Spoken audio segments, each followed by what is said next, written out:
আজি ফাৰ্স্ট আমৰা সকলকে আমাৰ গৰু বিহু আজি তো গৰু বিহু আৰ ৰঙালী বিহুৰ সকলকে আন্তৰিক প্ৰীতি শুভেচ্ছা অভিনন্দন প্ৰণাম। আৰু আজি আমাৰ এটা হাইলাকান্দি জিলাত পঞ্চায়তৰ এটা সাংগঠনিক সভা আছিল, লগতে এজিপি আৰু বিজেপি আমাৰ মিত্ৰজোঁটৰ আৰু আমাৰ প্ৰাৰ্থী আঞ্চলিক পঞ্চায়ত সদস্য 4জন আনকণ্টেষ্ট জয়লাভ কৰিছে, তেওঁলোকো আছিলে।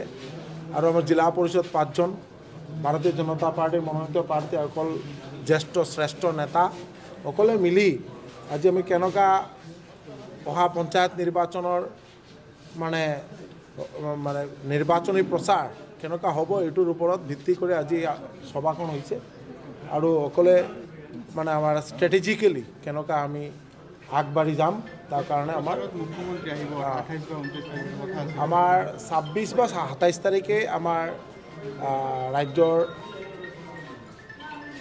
সভাপতি দিলীপ শইকীয়া ডাঙৰীয়া অহাৰ কথা আছে। আৰু মাননীয় মুখ্যমন্ত্ৰী 28 তাৰিখ খুব সম্ভৱ আমাৰ ইয়াত হাইলাকান্দিত প্ৰগ্ৰাম হ'ব আৰু মুখ্যমন্ত্ৰী নিৰ্বাচনী ভাষণ প্ৰদান কৰিব।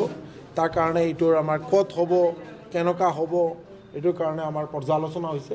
আৰু এই সভাত যাতে সকলে আহি যোগদান কৰে তাৰ কাৰণে মানে এইটো এটা কমিটি গঠন কৰা হৈছে আৰু প্ৰস্তুতি ষ্টাৰ্ট কৰা হৈছে। পঞ্চায়ত নিৰ্বাচনৰ এটা বহুত আলোচনা হৈছে, তাক লৈ এইটো হ'ল কংগ্ৰেছৰ কেছ ফৰ টিকেট মানে কেছৰ টকাৰ বিনিময়ত দিয়া হয়। তো আপোনালোকে এই বস্তুটো ৰাজনীতিত কেনেকুৱা দিয়ে?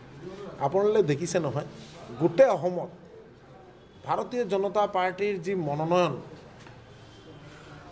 দাখিললৈকে এটাও এনেকুৱা মানে কোনো নাই যে মনোনয়ন মানে কোনো এটা কনস্পিৰেচি বা কোনো এটা সংঘাত হৈছে, কোনো একটা ডিসপিউট হৈছে নাই।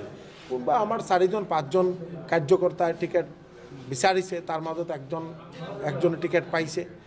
কিন্তু সকলোৱে মিলি আজি আপোনাৰ হাইলাকান্দিতো যোনে যোনে কৰিছে সকলোৱে আহি সমৰ্থন জনাইছে। কাৰ্যকৰ্তাৰ ওপৰত যদি খং আছিল, আজি ইয়াত আমাৰ এই গংগা দিদি তেখেতে নিজে নিৰ্দল কৰিছিল, কিন্তু এতিয়া নিজে আহি কৈছে যে আমি উইথড্ৰ কৰি ল'ম, কাৰণ ভাৰতীয় জনতা পাৰ্টি জয়লাভ হ'ব লাগিব, ভাৰতীয় জনতা পাৰ্টিৰ প্ৰাৰ্থীৰ জয়লাভ হ'ব লাগিব।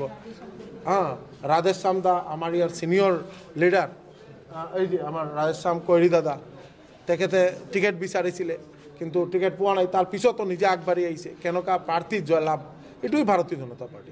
আৰু কংগ্ৰেছৰ কথা আৰু কি ক'ম, আপোনালোকে দেখিছে হাইলাকান্দিত মই দেখিলোঁ প্ৰেছিডেণ্টক মানে আলগা কৰি লৈ আহিছে, ৰাস্তাত লৈ আহিছে, কিবা হৈছে, গণ্ডগোল চলি এটা নাটক হৈছে। তো আমি ভাবোঁ যে আগন্তুক যে পঞ্চায়ত নিৰ্বাচনো আপোনালোকে দেখিব 11 মেত যে কাউণ্টিং হ'ব, ৰাইজে এইটো গম পালে।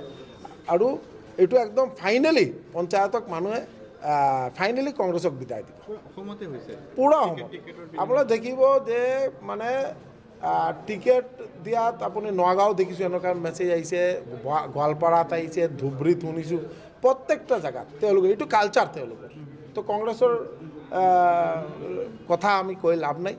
আমাৰ হ'ল মানে মাননীয় মুখ্যমন্ত্ৰী ডক্টৰ হিমন্ত বিশ্ব শৰ্মা মহোদয়ে যি প্ৰয়াস, যি মানে যে অসমখন যাতে ভাৰতবৰ্ষৰ 5টা উন্নত ৰাজ্যৰ মাজত এটা ৰাজ্য হিচাপে গঢ় লৈ উঠে, তাৰ কাৰণে যি প্ৰয়াস চলাই গৈ আছে।